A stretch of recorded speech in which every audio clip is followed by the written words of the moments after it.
അടുത്ത തവണ UDF ഒരുപക്ഷെ അധികാരത്തിൽ വന്നാൽ, ഞാൻ പറയുന്നത് ക്വാർട്ടറിലാണ്, അങ്ങനെ വന്നിട്ടുണ്ടെങ്കിൽ മുസ്ലിം ലീഗിന് വലിയ പ്രാമുഖ്യം കിട്ടും. കാരണം മുസ്ലിം ലീഗ് ഇപ്പം തന്നെ 25 MLA-മാരെങ്കിലും ജയിപ്പിച്ചെടുക്കുക എന്നുള്ളതാണ് അവരുടെ ദൗത്യം.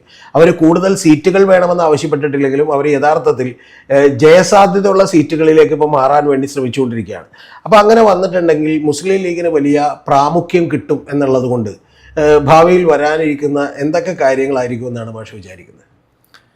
ഈ തെരഞ്ഞെടുപ്പിൽ ഒരുപക്ഷെ ഇടതുപക്ഷത്തിൻ്റെ മുഖ്യമായിട്ടുള്ളൊരു പ്രചരണം എന്ന് പറയുന്നത് ഈ LDF തോറ്റാൽ അധികാരത്തിൽ വരുന്നത് മുസ്ലിം ഭരണമായിരിക്കും എന്നതായിരിക്കും, അല്ലേ? അതെ, അങ്ങനെയാണ് അത് വരാനുള്ള സാധ്യത. ആ സാധ്യത അവർ പ്രചരണത്തിന് ഉപയോഗിക്കുന്ന സമയത്ത് അതിന് സഹായകരമായ നിലപാട് മുസ്ലിം ലീഗ് ചിലപ്പോൾ പ്രകടമാക്കിയേക്കും. കാരണം 30 സീറ്റുകൾ അവർ ആവശ്യപ്പെടുന്നു പറയുന്ന വാർത്ത ഒരു വശത്ത് നടക്കുന്നുണ്ടെങ്കിലും യഥാർത്ഥത്തിൽ അവർ ആവശ്യപ്പെടുന്നത് 30 സീറ്റല്ല, മത്സരിക്കാൻ 30 സീറ്റല്ല, 25 MLA-മാരാണ് അവർ. അതെ, അതിന് 30 സീറ്റിൽ മത്സരിക്കേണ്ട കാര്യമില്ല. 25 സീറ്റിൽ മത്സരിച്ചാലും ജയിക്കാവുന്ന 25 സീറ്റ് അവിടെ ഞങ്ങൾ മത്സരിച്ച് 25 വരും ജയിക്കും.